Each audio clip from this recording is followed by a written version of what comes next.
This presentation is about the ePortfolio as a story of learning, or using digital storytelling as part of a reflective portfolio.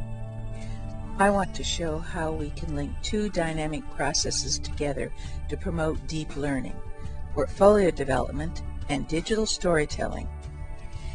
In the early 1990s, Pearl and Leon Paulson created a metaphor for portfolios as a tool to construct meaning.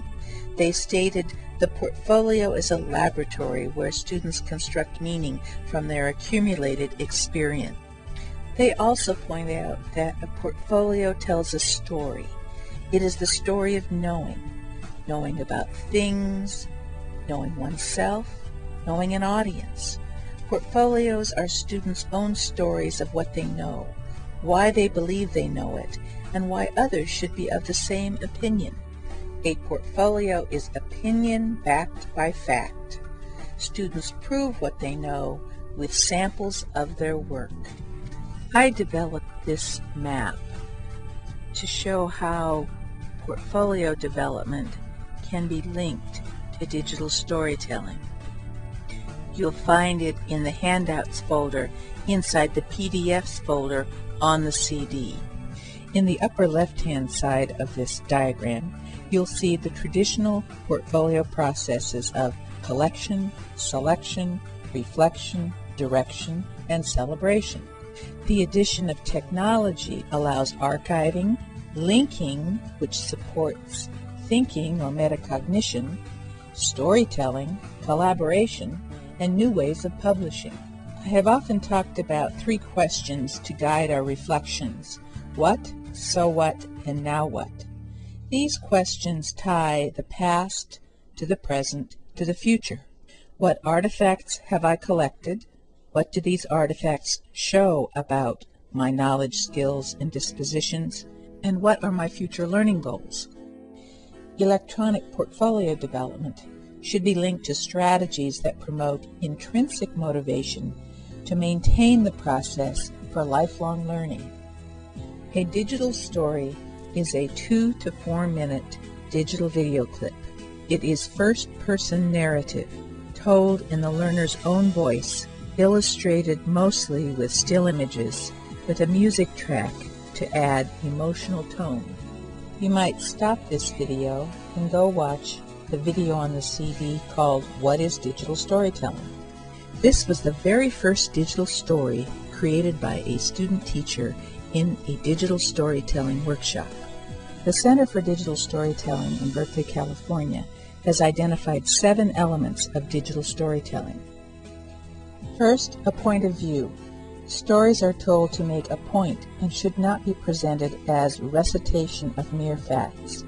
Define the premise for your story so that all parts can serve to make the point. Consider your audience and direct the point to them. A dramatic question. You want to capture your audience's attention at the beginning of the piece and hold their interest throughout. Typically, you want to pose the dramatic question in the opening lines and resolve it in the closing lines. Emotional content can help hold your audience's attention. The images, effects, music, and tone of your voice all lend to contributing emotion to the piece. Try to keep the elements consistent with the emotion of the moment.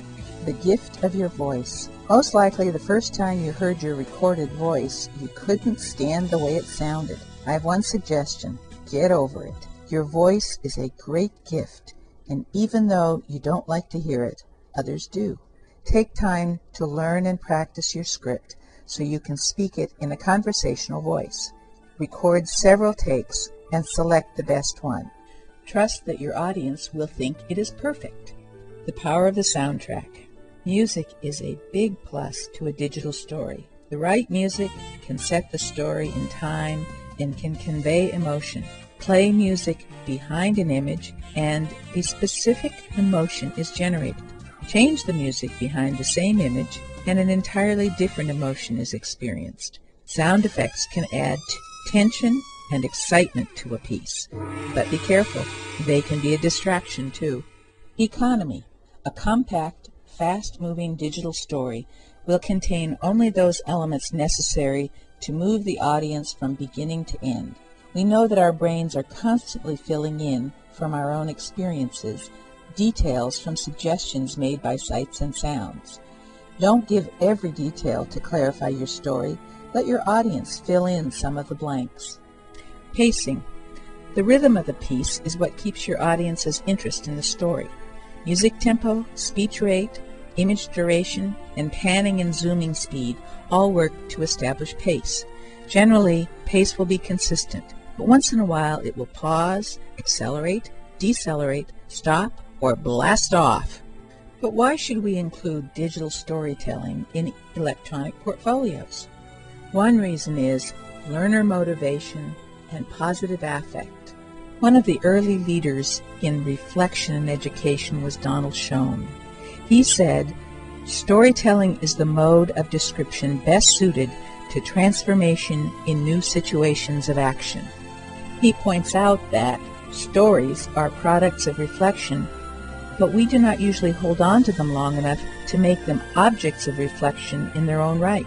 Schoen says that when we get into the habit of recording our stories, we can look at them again, attending to the meanings we have built into them, and attending as well to our strategies of narrative description.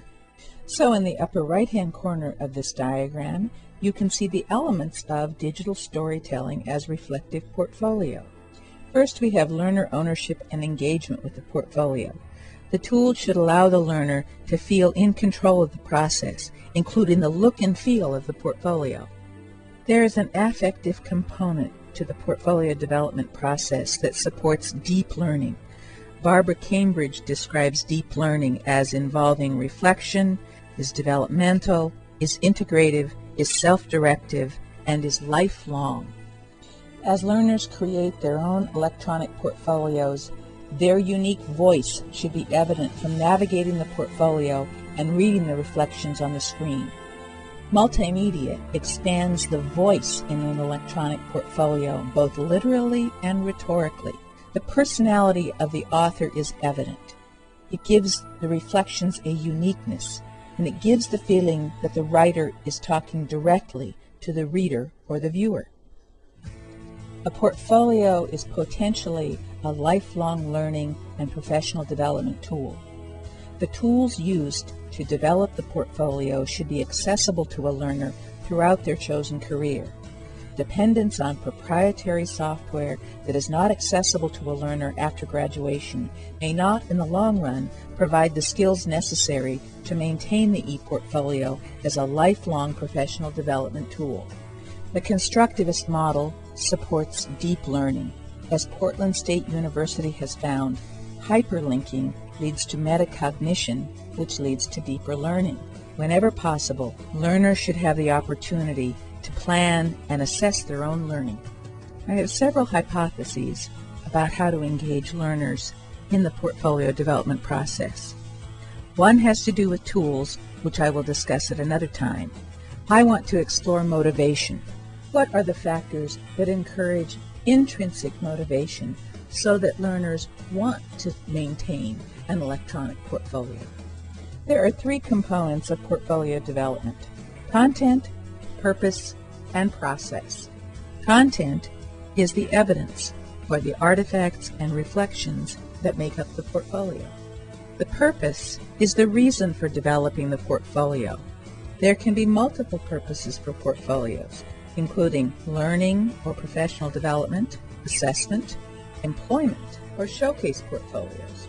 And there is the process, including the tools used, the sequence of activities, or the rules surrounding the portfolio, the reflection, the evaluation criteria or rubrics used to evaluate the portfolio, and collaboration or conversations about the learning represented in the portfolio.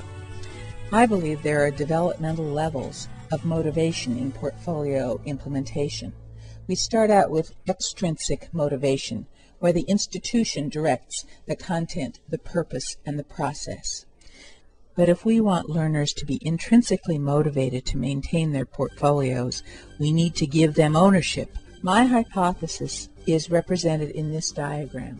My assumption is that greater learner control over the contents, the purpose, and the process will lead to more intrinsic motivation.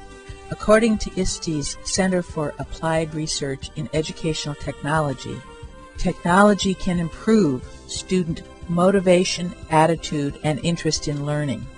Check out my website for this article that discusses these ideas and other emerging technologies that engage learners, such as blogging and wikis. There are a variety of digital stories on this CD. There are many more linked from my website. I hope from these many examples that you can see what a powerful tool digital storytelling is as a celebration of learning across the lifespan.